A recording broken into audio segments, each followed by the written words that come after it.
Hello friends, welcome back to my YouTube channel. Friend, जैसा कि मैंने आपको पहले ही अपडेट दिया था कि आज हम वीडियो लेकर आएंगे जिसमें हम पूरा डिस्कस करेंगे कि आप कैसे अपने सिलेबस को कवर कर सकते हो इन बचे कुछ दिनों में, और आपको कितना सिलेबस कवर करना पड़ेगा ताकि आप अच्छे मार्क्स कवर कर सको। या अगर आपने अभी तक पूरा कवर किया है, सिलेबस पूरा कवर किया है, रिविजन किया है, अगर आप टॉप करना चाहते हो तो मैं आपको यहाँ पे इस वीडियो में आपको बताऊंगा कि आपको क्या करना है, क्योंकि मैं भी एक सेकंड डिस्ट्रिक्ट टॉपर रहा हूँ अपने बोर्ड एग्जाम्स में से। और मेरा जो भी फ्रेंड सर्कल था वहां से मैंने सारी नॉलेज गैदर की है और आपको इस वीडियो में बताने की कोशिश की है। और इस टाइम ज्यादा क्या रहता है, ज्यादा एंजाइटी रहता है, डिप्रेशन रहता है कि कम ही दिन बचे हुए, कैसे प्रिपेयर करेंगे, अपने टाइम को कैसे मैनेज करेंगे, वो हम यहाँ पे डिस्कस करेंगे। यहाँ पे मैं आपको और दिखा दूं कि हम इसमें क्या क्या डिस्कस करने जा रहे हैं। That is the mastering the subject in 30 to 40 days. जितने भी दिन आपके पास बचे हुए, जब भी आप इस वीडियो को देख रहे हो आप अपलोडिंग के बाद, तो आपके लिए ये वीडियो बहुत इंपॉर्टेंट रहने वाला है if you want to be a topper of your district और ऑफ योर ओन स्टेट। इसके बाद इफेक्टिव टाइम मैनेजमेंट, जो कि ज्यादा इंपॉर्टेंट रहता है कि आप अपने टाइम को कैसे मैनेज करोगे, वो हम यहाँ पे आपको बताएंगे। इसके बाद मेमोराइजिंग टेक्निक, ये बहुत ज्यादा इंपॉर्टेंट है और सबके लिए इंपॉर्टेंट है। क्यों सबके लिए इंपॉर्टेंट है? क्योंकि अगर हम क्लास 10th की बात करें, उनको ज्यादा प्रॉब्लम आती है किसमें, हिस्ट्री में, सिविक्स में, जो में, यानी उनको सोशल साइंस में ज्यादा प्रॉब्लम्स आती है। या ज्यादातर अगर हम फिजिक्स की बात करेंगे 11th और 12th में, तो वो फिजिक्स में कुछ डेरिवेशंस वो भूल जाते हैं, या उनके पास नियम रिएक्शंस होती है, नेम रिएक्शन जो भी उनके पास होती है, उनमें वो रिएक्टेंट्स या कैटलिस्ट जो होते हैं वो भूल जाते हैं। तो वो हम बताएंगे कि आप कैसे मेमोराइज कर सकते हो हर कोई, यानी कैटलिस्ट हो या 10th या 12th के लिए जो भी कंसेप्ट हो, उसको आप कैसे मेमोराइज कर सकते हो। उसके बाद नेक्स्ट जो most important, that is strategies for focused revision and memorisation, यानी कैसे आप पूरा रिवाइज कर सकते हो और उसको कैसे आप याद रख सकते हो, उसको आप कैसे रिवाइज करने के बाद मेमोराइज कर सकते हो। उसके बाद जो रहने वाला है, that is beating distractions and maintaining motivation. तो इस टाइम ज़्यादातर डिस्ट्रैक्शंस आती है, जस्ट लाइक मोबाइल फ़ोन्स होता है, या आप कोई सोशल मीडिया ऐप यूज़ करते हो, तो जब आप बैठने जाते हो 5 मिनट के बाद आप फिर से फ़ोन यूज़ करने लगते हो।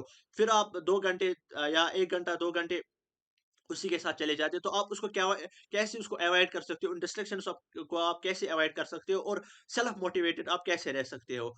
उसके बाद controlling anxiety, stress and depression, जितने जो भी आपके पास रहता है उस टाइम, यानी एंजाइटी रहती है, स्ट्रेस रहता है, और प्रिपरेशन के दौरान आप उसको कैसे कंट्रोल में ला सकते हो, सबको बैलेंस कैसे आप कर सकते हो, वो हम आपको बताएंगे। इसके बाद leveraging the practice test and mock test, आप कैसे अपनी प्रैक्टिस टेस्ट को कंट्रोल कर सकते हो, कैसे आप अपनी नॉलेज को इंप्रूव कर सकते हो with the help of practice tests and mock exams. इसके बाद अचीविंग एग्जाम सक्सेस, तो की टेकअवेज क्या है, कुछ 4 स्टेप्स है यहाँ पे, मैं आपको बताऊंगा इसमें क्या करना है आपको। ये मैं अभी आपको ओवरव्यू दिखा रहा हूँ, हम इस वीडियो में क्या क्या डिस्कस करने चाह रहे हैं। इसके बाद एग्जाम डे माइंडसेट क्या होने वाला है, this is the most most and most important, जो हम लास्ट में डिस्कस करेंगे। That is the exam day mindset. यानी जब आप एग्जाम देने जाओगे, आप में से ऐसे स्टूडेंट्स भी होंगे जो कि मैंने अभी बताया कि जो पहली बार एग्जाम दे रहे होंगे बोर्ड एग्जाम्स के, यानी 10th जो इस साल दे रहे हैं, तो उनको कैसे वहां पे एग्जाम डे जो होगा, वहां पे उनको कैसे सेल्फ मोटिवेटेड रहना है। या अक्सर ये भी हो जाता है, जो 11th 12th के स्टूडेंट्स होंगे, उन्होंने देखा होगा कि जब वो बोर्ड में एग्जाम देने जाते हैं किसी भी सेंटर में, तो वहां पे वो बहुत सारे कंसेप्ट भूल जाते हैं। तो क्योंकि जस्ट लाइक उनका साइड का माहौल वैसा रहता है एग्जाम के सेंटर में, तो वो वहाँ पे मैं बताऊँगा कि आपको वहाँ पे खुद को कैसे कंट्रोल करना है, क्योंकि मैंने एक्सपीरियंस लोगों से बात की है। वीडियो शुरू करने से पहले मैं आपको कुछ बातें यहाँ पे बता दे रहा हूँ। अगर आपको किसी भी नोट्स का व्हाट्सएप चाहिए, जो भी हमने अभी तक वन शॉट्स अपलोड किया है, जो भी गेस्ट पेपर्स अपलोड किए हैं, तो उसके लिए आप मेरे नंबर पे कांटेक्ट कर सकते हो, जो कि यहाँ पे दिया हुआ है, दैट इज 7893279959। इसके बाद सभी सब्जेक्ट्स के लिए या सभी क्लास के लिए, चाहे वो 10th हो, 11th हो, 12th हो, सबके लिए गेस्ट पेपर्स इस चैनल पे अपलोड है, तो अभी जाके आप वो देख लीजिएगा। अगर जिस भी क्लास में आप पढ़ रहे हो, फिजिक्स, केमिस्ट्री, जो भी आपका सब्जेक्ट हो, सभी सब्जेक्ट्स के लिए गेस्ट पेपर्स अपलोड है। These are the most important and most repeated questions मैंने उसमें इंक्लूड किए हुए हैं। उसके बाद जॉइन योर रेस्पेक्टिव ग्रुप्स। अभी हमारे बहुत सारे व्हाट्सएप ग्रुप्स चल रहे हैं। अभी हमने 10th का नेक्स्ट ग्रुप भी बनाया, क्योंकि उसमें मेंबर्स की लिमिट बढ़ गई थी, अब हमने दूसरा ग्रुप उनको बनाया है। तो आपने अपने रेस्पेक्टिव ग्रुप्स को ज्वाइन कर लीजिए, लिंक डिस्क्रिप्शन में भी अवेलेबल है, तो उनको आप जरूर से ज्वाइन कर लेना, चाहे आप 11th का अलग ग्रुप है, 10th का अलग ग्रुप है, या 12th का अलग ग्रुप है, वो वहां से आप वो ज्वाइन कर लेना। लेकिन अब आपको पता ही है कि ये एक मोटिवेटेड वीडियो होने जा रहा है, तो आप इसको मतलब हर जो भी मैं बात यहाँ पे बताऊँगा, उसको आप अच्छे से जो है मतलब याद में रख लेना, ध्यान से सुन लेना उसको और अपनी लाइफ में जो है इसको अमल में लाना है। तो पहली जो बात है यहाँ पे, that is the topper strategies for exam preparation. This presentation outline is the proven strategies, यानी ये प्रेज़ेंटेशन जो भी हम यहाँ पे डिस्कस करेंगे, ये हमें बताएगा कि हम 30 या 40 डेज़ में कैसे अपने सिलेबस को कवर करेंगे विद द हेल्प ऑफ मतलब नोट्स या प्रैक्टिस क्वेश्चन्स, और साथ में अगर आपके मतलब आपको एंग्ज़ायटी हो रही है, डिप्रेशंस हो रहे हैं, उनको आप कैसे कंट्रोल में लाओगे? या आपको मेमोराइज़ेशन प्रॉब्लम है, आपको आप भूल जाते हो वक़्त पे। तो यहाँ पे पहले हम बात करेंगे मास्टरिंग द सिलेबस। अगर आपके पास 30 या 40 डेज अवेलेबल है, जब भी आप इस वीडियो को देख रहे हो अपलोडेशन के बाद, प्रायोरिटाइज टॉपिक्स, पहले आपको क्या करना है, आपको जो भी प्रायोरिटी टॉपिक्स है, जो भी मैंने अभी तक इंपॉर्टेंट टॉपिक्स दिए हुए हैं अपने चैनल पे, आपको पहले जस्ट उनको प्रिपेयर करना है। जितने भी मैंने टॉपिक्स दिए हुए, जितने भी मैंने क्वेश्चंस दिए अलग-अलग सब्जेक्ट्स में से, जस्ट उनको पहले लिख लेना है। अभी प्रिपेयर नहीं करना है, मैं बताऊँगा कब आपको प्रिपेयर करना है। पहले उनको लिखो, अपने पास रखो, फ़ोन में रखो, जहाँ पे भी आपको रखना है, लेकिन अपने सामने रखो। उन मैंने आपके लिए उन टॉपिक्स को ब्रेक डाउन किया हुआ है, जस्ट लाइक उसके बाद ब्रेक डाउन द सिलेबस। फिर आपको अपने सिलेबस को डिवाइड करना होगा, जो कि मैंने आपके लिए ऑलरेडी अपलोड किया हुआ है, कि सिलेबस को मैंने ब्रेक डाउन किया, आपके लिए इंपॉर्टेंट क्वेश्चंस दिए हुए हैं। तो आप उनको क्या करो, आप उनको अपनी जगह लिखो कहीं पे। फिर आप अपने सामने रखो उनको। तो इसके बाद आपको क्या करना है, इसके बाद आपको करना है that is the effective time management. अब आप टाइम को कैसे मैनेज करोगे? तो अब आप मतलब जब आपका पूरा दिन रहता है, ये दिन का मैं बोल रहा हूँ, दिन के लिए आपको क्या करना है? तो जब भी आप सुबह उठोगे, जब जितने बजे भी आप उठते हो, तो पहले स्टार्टिंग में ही आप शुरू करो लर्न करना है। यानी जिस भी सब्जेक्ट को आपको लर्न करना है, आप उसमें लर्न करो, या जिसमें भी मेमोराइज़ेशन की ज़रूरत है। देखो, most of the students 11th जो 12th होता है, वो तो लर्न ज़्यादा नहीं करते, वो ज़्यादा प्रैक्टिस करते हैं। लेकिन उनमें भी ऐसे सब्जेक्ट्स रहते हैं, just like the botany, zoology या केमिस्ट्री। उसमें कुछ कंसेप्ट्स ऐसे होते हैं, जिनको आपको मेमोराइज़ करना ज़रूरी होता है, यानी theory type questions. Just like the botany में है सेक्सुअल रिप्रोडक्शन, zoology में है सेक्सुअल रिप्रोडक्शन इन ह्यूमन्स, या बॉटनी में सेक्सुअल रिप्रोडक्शन ये फ्लावरिंग प्लांट्स। तो वहाँ पे आपको ज़्यादा मेमोराइज़ करने की ज़रूरत पड़ती है। तो पहले आप एक जो है सुबह जब भी आप करोगे, जो भी सब्जेक्ट आपको पढ़ना होगा, वैसा आप सब्जेक्ट पढ़ो जिसमें जस्ट आपको मेमोराइज़ करना पड़े। यानी सुबह जो बेहतर रहता है, दैट इज़ द मेमोराइज़ेशन। और इसके बाद आपको क्या करना है, जितने भी डेज़ आपके पास बचे हुए हैं, जो कि मैंने अभी बोला, जितने भी आपके पास डेज़ बचे हुए हैं, आपके पास 5 सब्जेक्ट्स है, उनको आप डिस्ट्रीब्यूट करो। देखो, अगर आपका 17th पेपर है, जस्ट लाइक मैं अभी 10th की बात कर रहा हूँ, उनको पहला जो पेपर है that is on the 17th। तो उनको क्या करना है, 17 को छोड़ के 5 दिन उनको छोड़ने हैं उसके लिए। तो उस मतलब 12th तक, जो उस महीने का 12 डेट है, उन उस तक जितने भी दिन्स आते हैं, जस्ट लाइक वो 40 दिन्स आते हैं। तो उन 40 डेज़ को आपको क्या करना है, उनको डिस्ट्रीब्यूट करना है इन 5 डेज़, इन 5 पेपर्स। यानी अब आपके हर पेपर के लिए 8 दिन है। तो पहले आप क्या करोगे, आप पहले डेज़ काउंट करोगे, आपके पास कितने बचे हुए दिन हैं, जब भी आप इस वीडियो को देख रहे हो। तो अगर मैं बात कर रहा हूँ कि अगर आपके एग्ज़ाम्स जो है वो 17 से स्टार्ट हो रहे हैं, 5 दिन आप छोड़ो, 5 दिन के बगैर अब हिसाब कर लो आप, अप टू 12, उस महीने का 12 आप माइंड में रखो। तो आप जितने भी दिन आज से आपके बचे हुए हैं, उन डेज़ को कैलकुलेट करो, फिर उनको डिवाइड करो इंटू 5। अगर मान के चलो, अगर वो डेज़ 40 आते हैं, अभी मैंने जो लिया हुआ है दैट इज़ द 40 डेज़। तो हर सब्जेक्ट के लिए आपके कितने दिन आते हैं? 8-8 दिन। Just like you are preparing for the English, या कोई और subject you are preparing for the science, या 11th-12th कोई सब्जेक्ट लेंगे, फिजिक्स, केमिस्ट्री या बायो। तो क्या करना है उनको, उनको उन 8 दिनों में जस्ट उस सब्जेक्ट को प्रिपेयर करना है, और दूसरे सब्जेक्ट को नहीं छूना है। ये मेन जो है फोकस रहता है, जो भी टॉपर्स होते हैं वो यही करते हैं। मैं भी यही करता था, और मेरे फ्रेंड्स भी यही करते थे। दे आर वेल टॉपर्स, और उनकी भी काफ़ी ज़्यादा परसेंटेज आई, मोर देन 95 परसेंटेज उनकी है। तो वो क्या करते हैं कि डेज़ को कैलकुलेट करते हैं, उसके बाद उन डेज़ को जो है डिस्ट्रीब्यूट करते हैं पर पेपर। यानी अगर आपके पास 5 पेपर्स है, 40 डेज़ को आप कर लो डिवाइड इंटू 5, तो आपके पास 8-8 दिन पर सब्जेक्ट आते हैं। अगर मैं पहले 8 दिन की बात करूँ, just like you are preparing for the science और physics for the 11th and 12th, and rest science for the 10th। अब आपको क्या करना है, उन 8 दिनों को सिर्फ जस्ट आपको वही सब्जेक्ट प्रिपेयर करना है। दूसरे सब्जेक्ट को आपको नहीं छूना है। वही मेन कॉज़ बन जाता है कि आपको डिप्रेशन हो जाता है। जब आप पहली बुक उठाते हो, फिर जब आप उसी दौरान दूसरी बुक भी उठाते हो, जब आप अगर आप इन्हीं दिनों 8 दिनों में दूसरी बुक भी उठाओगे, तो क्या रहता है फिर आप नेक्स्ट बुक भी उठाने लगते हो, फिर आपको सारा का सारा कन्फ्यूजन रहता है, इसको कैसे प्रिपेयर करो, इसको कैसे प्रिपेयर करो, अब इसको कैसे प्रिपेयर करो। तीनों के तीनों बुक्स के कॉन्सेप्ट्स आपके माइंड में आ जाते हैं, फिर वो आपको पढ़ने नहीं देते। फिर उससे क्या अराइज़ होता है, फिर आप फ़ोन चलाने लगते हो। या आप बाहर जाते हो या कोई भी डिस्ट्रैक्शन होती है, that is the main cause of distraction कि आप सब सब्जेक्ट्स को इकट्ठे करके फिर पढ़ते हो। तो दिस इज द जो आप बड़ी मिस्टेक करते हो, this is the biggest mistake you are doing in your life for the exams. तो आपको क्या करना है अब, just divide the remaining days into the papers, जितने भी नंबर ऑफ पेपर्स आपके पास होंगे। जस्ट लाइक 8 दिन में जस्ट आपको फिजिक्स प्रिपेयर करना है या जो भी सब्जेक्ट आप प्रिपेयर कर रहे हो, जो भी आप पहले सिलेक्ट करोगे, वो भी मैं आपको बताऊंगा बेटर क्या रहेगा आपके लिए कि आप कौन सा पेपर प्रिपेयर करोगे। अब नेक्स्ट जो 8 डेज़ है, उनमें से दूसरा जो है प्रिपेयर करो, फिर नेक्स्ट जो 8 डेज़ है, उनमें तीसरा पेपर आप प्रिपेयर करो। तो जब आप ऐसे ही प्रिपेयर करोगे तो आपके 40 डेज़ कंप्लीट हो जाएँगे। तो जो ये अब 5 डेज़ रहे, इनको क्या करना है अब? इनमें से 2 दिनों को अलग करो या 3 दिनों को आप अलग करो। अब रहे 2 दिन, अब इन पहले 2 दिनों में आप क्या कर लो, जो भी आपने अ, देखो, अगर आपका 17th को पेपर है, आपका साइंस का पेपर है फॉर एग्जांपल, वैसे तो सोशल साइंस का 10th का, लेकिन आप मान के चलो अगर आप का पेपर है 17th को साइंस, और आप जो ये 2 दिन है, इन 2 दिनों को आपको इस साइंस को प्रिपेयर नहीं करना है। अब जो बचे कुछ 4 सब्जेक्ट्स है, इनको पूरा रिवाइज़ करो, जो जो भी आपने लास्ट 40 डेज़ में किया हुआ है, उनको पूरा रिवाइज़ करो। अब जो ये 3 दिन बचे हैं, इसमें आप इस साइंस को प्रिपेयर कर लो।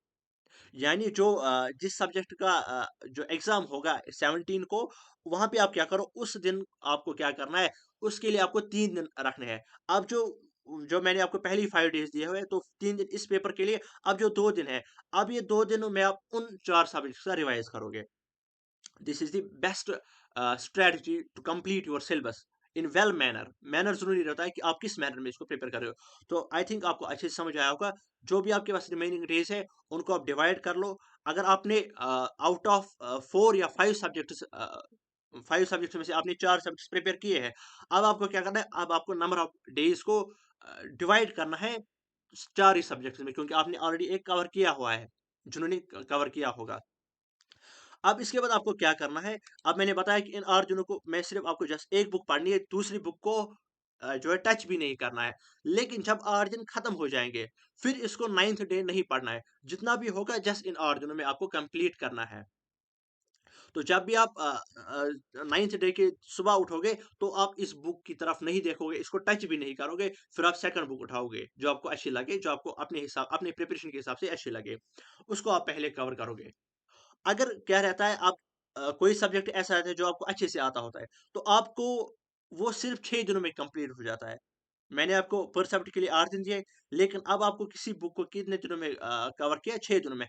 अब जो ये 2 दिन है, इनको ज़ाया नहीं करना है, इसको फिर से लगाओ, नेक्स्ट सब्जेक्ट के लिए जो टफ़ है। मतलब अगर आपके पास 8 दिन है, आपका जो जो बुक है, वो 6 दिनों में कंप्लीट हो जाती है। जो यहाँ पे 2 दिन आपके बचे, इनको आप दूसरे सब्जेक्ट के लिए तैयार रखो कि ये मुझे दूसरे सब्जेक्ट में काम आएँगे। तो अब ये नहीं करना है कि साइंस अब ईज़ी है, अब मैं आराम से पढ़ूँगा, धीरे-धीरे पढ़ूँगा, इन 8 डेज़ मेरे पास 8 डेज़ है। अब क्या करो आप काम, अब 6 ही दिन में इसको कंप्लीट करो।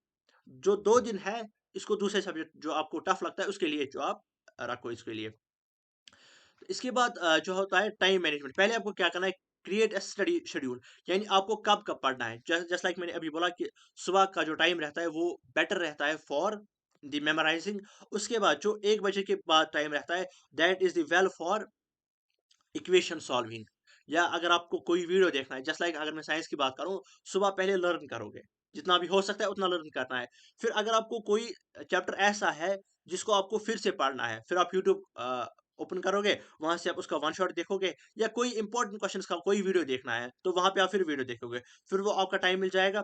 फिर जब आपको शाम का टाइम है, फिर आप यहाँ से सिर्फ प्रैक्टिस करो, जितना भी आपने दिन में याद किया, उसको लिखो, बार बार लिखो, 3-4 बार लिखो, ये मेमोराइज होगा आपका। तो सुबह का जो टाइम है दैट इज़ मेमोराइज़िंग। फिर 1 बजे का जो टाइम है अगर आपको कुछ पढ़ना है यूट्यूब से यानी फ़ोन से यानी जिससे आपको ज़्यादा जो है माइंड पे स्ट्रेस ना पड़े, फिर आपको जो माइंड है आपका उसको रिलीफ़ मिलना चाहिए फिर कुछ टाइम के लिए। इसके बाद एलिमिनेट टाइम वेस्टर्स यानी अब आपके पास just like the identify activities that drain your time यानी जो भी ऐसे कुछ काम है या जो भी ऐसे कुछ सोशल मीडिया है या टेलीविज़न है या जो आपका फ़ोकस जो है कमज़ोर करता है, उनको आप पहले सिलेक्ट करो कि आपको कौन-सी ऐसी चीज़ है जो आपको डिस्ट्रैक्ट करती है आपके पढ़ने से या जो आपको आपका टाइम वेस्ट करती हो। तो फिर उसको आराम-आराम से उसको ख़त्म करो। तो इसके बाद क्या करना है that is the utilise time blocking. Allocate specific time blocks for different tasks such as revision, practice. जैसे कि मैंने अभी बताया कि आप टाइम को यही से मैंने बताया आपको कौन-सा बेटर टाइम रहता है। अब आपको पहले सुबह जो है मेमोराइज़ करना है, फिर 1 बजे के बाद कोई भी वीडियो देखना है या फिर शाम को आपको फिर लिखना है, सिर्फ़ प्रैक्टिस करनी है। क्योंकि शाम को ज़्यादा लर्न नहीं होता है। तो बेटर रहता है कि आप सुबह ही लर्न करो। इसके बाद मोस्ट इम्पोर्टेंट यहाँ पे मैं एक ज़रूरी बात आपको बता दे रहा हूँ। तो यहाँ पे आपको क्या करना है, यहाँ पे एक कंसेप्ट आता है, एक तो माइंड मैपिंग और दूसरा आता है पावर नैप। इन 2 कंसेप्ट्स को आप अच्छे से सुन लेना। मतलब अगर आप पूरा वीडियो नहीं भी देखोगे लेकिन इन 2 बातों को आप अच्छे से सुन लेना। माइंड मैपिंग और दूसरी बात मैं बोलने जा रहा हूँ that is the power nap क्या होता है? उसका फ़ायदा आपको क्या होगा? ये ज़्यादातर 11th और 12th स्टूडेंट्स के लिए और जो 10th में पढ़ते हैं उनके लिए सोशल साइंस के लिए इम्पोर्टेंट है।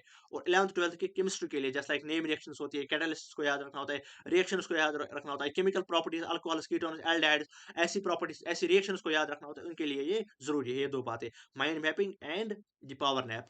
इसके बाद मेमोराइज़ेशन टेक्निक्स पहला जो आता है that is flash card method. Create flash cards with key concepts on one side and definitions or explanations on other side. Regularly reviving these flashcards help solidify information in your memory.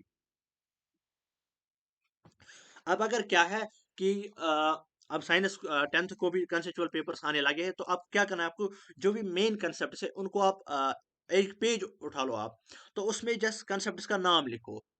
फिर जो भी उनकी definition होगी, अगर आप खुद के words में ट्राई कर रहे हो या जो अगर आपने कुछ मेमोराइज़ भी किया हुआ है, अब इस पेज के दूसरी साइड लिखो आप इसके मतलब इसकी डेफिनिशंस। पहले आप लिखो कि की कांसेप्ट्स क्या है या टॉपिक्स लिखो कौन-कौन सा टॉपिक है। इसके दूसरी साइड आपको क्या लिखना है, दैट इज़ द इनकी डेफिनिशंस आपको लिखनी है दूसरी साइड से। इसके बाद that is the most important that is the mind mapping. Visualise concepts using mind maps, connecting different ideas topics with branches and keywords, and this method enhances understanding and improves recall। यानी अब आपको क्या करना है, अब आपको mind map का जो है हेल्प लेनी है, माइंड मैप की हेल्प लेनी है। इसमें आपको क्या करना है, इसमें जस्ट आपको जो भी आपने पढ़ा हुआ है डिफरेंट आइडियाज उनको जस्ट एक ट्रिकी मेथड से याद रखो। जस्ट लाइक कि कुछ मिमिक या हम बता सकते हैं कि आप कुछ ट्रिक्स इनको बनाओ, यानी जो पहला जो वर्ड होता है उसका जो पहला अल्फाबेट होता है उसको आप उनको आप कंबाइन करके कुछ ऐसा बना सकते हो, कोई निमोनिक्स बना सकते हो जिनको आप याद रख सकते हो। फिर this is the mind mapping. यानी किसी के नाम से कुछ सेंटेंस बनता है most important, just like the आपके पास जो होती है दैट इज द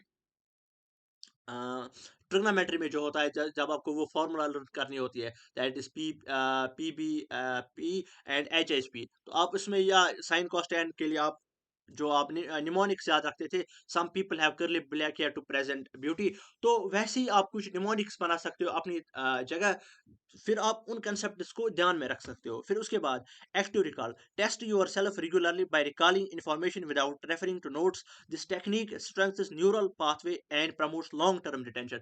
इसी एक्टिव रिकॉल को हम बोलते हैं पावर नैप। अब आपको क्या करना है, जितना भी आपने पढ़ा, अब आपको क्या करना है, अब आपको सारी बुक्स बंद करनी है। This is the most important. सारी बुक्स को बंद करो, जितना भी आपने पढ़ा है दिन में या 2 घंटे या 3 घंटे जितना भी आपने पढ़ा है बुक्स को बंद करो और जो है आंखें बंद करके रखो, हल्की हल्की आंखें बंद करके रखो। फिर पूरा रिवाइज करो पहले से, जितना भी आपने जहां से आपने स्टार्ट किया हुआ है एंड तक पूरा रिवाइज कर लो।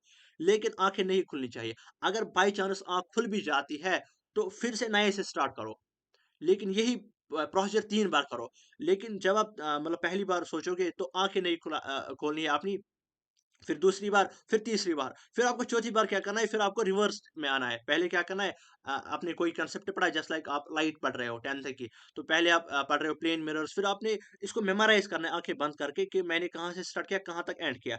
फिर आँखें बंद करके ही दूसरी बार करना है, फिर आँखें बंद की करके ही तीसरी बार करना है, फिर चौथी बार क्या करना है आपको, फिर आपको रिवर्स में आना है इसी का। This is called the power nap. आपको क्या करना है, आँखें बंद करनी है, पूरे कांसेप्ट को रिवाइज़ करना है स्टार्टिंग से लेकर एंड तक। फिर इसी को 3 बार करना है, लेकिन आँखें नहीं खोलें। बाय चांस अगर आपने आँख खोल भी दी, तो आपको क्या करना है, नए से स्टार्ट करना है। जस्ट लाइक यहाँ पे मैं आपको बता दूँ, पहली बार भी आपने किया, आँख बंद थी, दूसरी बार भी आँख कंटीन्यूअसली बंद थी, तीसरी बार भी आँख कंटीन्यूअसली बंद थी। जब आपको रिवर्स में आना था, आपकी आँख अचानक खुल गई या किसी ने आपको जो है बुलाया, तो अब आपको क्या करना है, अब आपको पहले से स्टार्ट करना है। पहले फिर से 3 बार सोचना है, फिर लास्ट में एक बार वापस जो है रिवर्स डायरेक्शन में आना है, रिवर्स डायरेक्शन में इसको रिवाइज़ करते हुए आना है। This is called the power nap. ये इसको आप 2 या 3 दिन अप्लाई करो, फिर आप मुझे बोलना इसका रिज़ल्ट क्या होगा। अगर आपको ये वाला पावर नैप या माइंड मैपिंग समझ नहीं आया हो, मेरा नंबर ऊपर दिया हुआ है, मेरे से कॉल करो, मेरे से जो है बात करो आप, सर ये वाला नहीं समझ आया कि मैं माइंड मैपिंग और जो ये पावर नैप है ये अच्छे से समझ नहीं आया, फिर से समझा दो, मैं आपको कॉल पे समझा दूँगा। This is the most important. इसके बाद जो नेक्स्ट है that is the active recall, spaced repetition, mind maps and diagrams. यानी माइंड मैप्स और डायग्राम्स को आपको बनाना है। जितनी भी डायग्राम्स है या माइंड मैप्स है जो मैंने अभी बताया, उनको आप पेज में लिखो। जस्ट लाइक इसने लिखा है यहाँ पे, थोड़ी सी एग्जाम्पल है, तो जस्ट लाइक ग्राफ्स बनाओ। जैसे भी आप इसको प्रिपेयर करते हो, रिएक्शन को बार बार लिखो, उनको कंटिन्यूस रिएक्शंस बनाओ। अ, यानी अगर आप दो रिएक्शंस होती है, तो उनको एक और रिएक्शन मतलब खुद के माइंड से कोशिश करो। लेकिन ये वाला ज्यादातर बेनिफिशियल रहता है अगर आप ये शाम में करते हो, सुबह इसको नहीं करना, तो सुबह आप सिर्फ मेमोराइज करोगे। इसके बाद जो नेक्स्ट है that is the beating distractions and maintaining motivation. यानी जो भी आपके पास डिस्ट्रैक्शंस होती है, चाहे मोबाइल फोन या कोई भी हो, तो इसको कैसे मोटिवेट मेंटेन करें मोटिवेशन के साथ। Silent instructions, put away your phone, turn off notifications, and minimize any potential interruptions. Create a dedicated study space that free of distractions. That is free of distractions. तो पहले आपको क्या करना है, जब भी आप बैठने जाओगे तो फोन आपको साइड में रखना है। अगर आपको फोन से स्टडी नहीं करनी हो, या अगर आपको पहले फ़ोन से स्टडी करनी हो, तो पहले आप फ़ोन देखो अच्छे से, पूरी स्टडी करो, फिर आपको क्या करना है, फ़ोन साइड में रखो। अब आपको क्या करना है, नोटिफ़िकेशन या मतलब पूरा का पूरा फ़ोन ही ऑफ करो। अब आपका क्या करना है, अब आपको एक माइंडसेट बनाना है, मुझे 1 घंटे के लिए पढ़ना है, मैं 1 घंटा फ़ोन यूज़ नहीं करूँगा।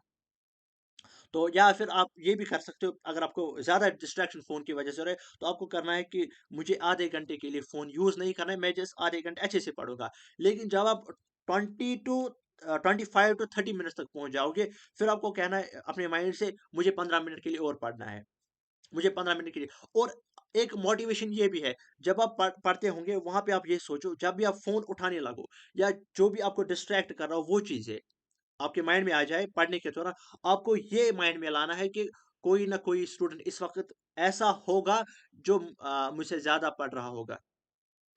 या जब भी आप पढ़ने से उठने की कोशिश करोगे, तब आपको पहले ये सोचना है, कोई स्टूडेंट ऐसा होगा जो अभी भी पढ़ रहा होगा, जो मुझसे आगे निकल जाएगा। ये माइंड में रखो। This trick works very well, specially in competitive exam just like NEET, JEE and IAS exams. तो क्या करना है आपको, जब भी आपको पढ़ने से उठने का मन हो रहा हो, तो पहले आपको ये सोचना है, क्या कोई ऐसा स्टूडेंट होगा जो मतलब अभी भी पढ़ रहा होगा, जो मुझे पीछे छोड़ जाएगा। तो आपको हर सेकंड एवरी कंपटीटर को बीट करना है। And this is the well truth in NEET exams. जब आप 5 मिनट एक्स्ट्रा पढ़ते हो नाइट के टाइम, आप 1,000 स्टूडेंट्स को पीछे छोड़ जाते हो, उससे भी ज्यादा। यानी अगर आप 5 मिनट लेट नाइट एक्स्ट्रा पढ़ते हो लेट नाइट नीट में से, तो तो आपको क्या होता है, उस टाइम आप एक 1000 स्टूडेंट्स को आप पीछे छोड़ जाते हो।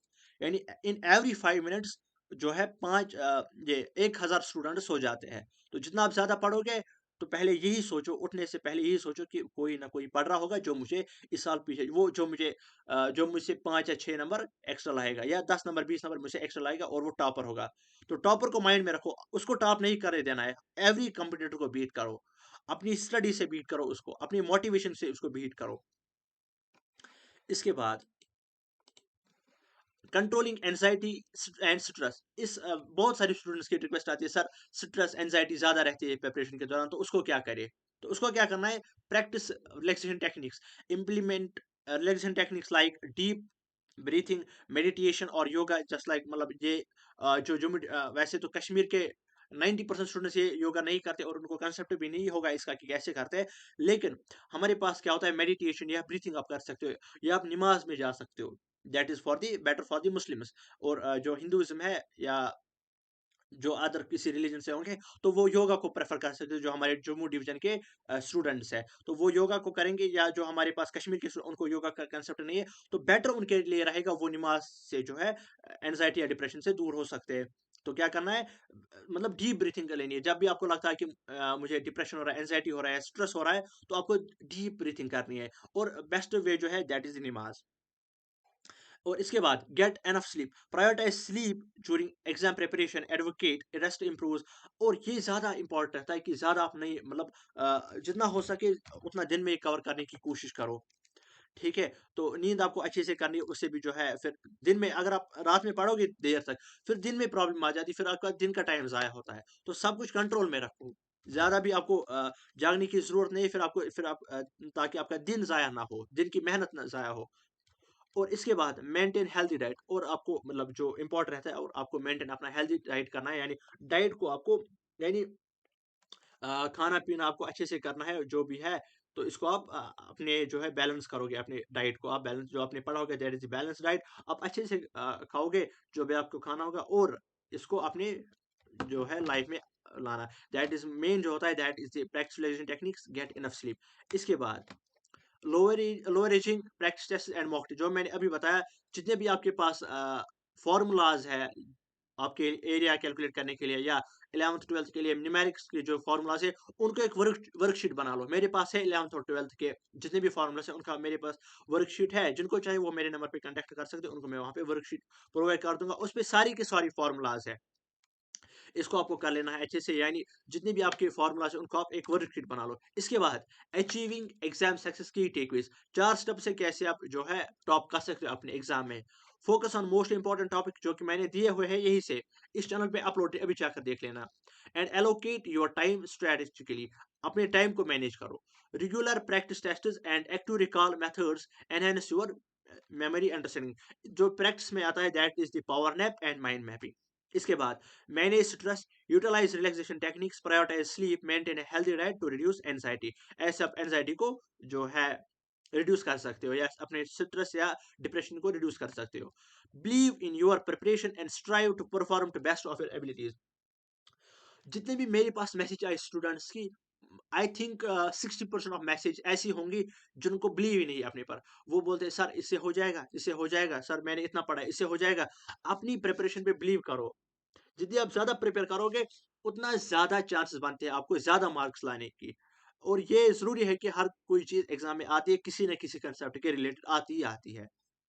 और इंपॉर्टेंट टॉपिक्स मैंने दिए हुए हैं सभी क्लास के लिए, सभी सब्जेक्ट्स के लिए दिए हुए हैं। आप मेरे चैनल पे जाके सर्च कर सकते हो, प्ले लिस्ट देख सकते हो।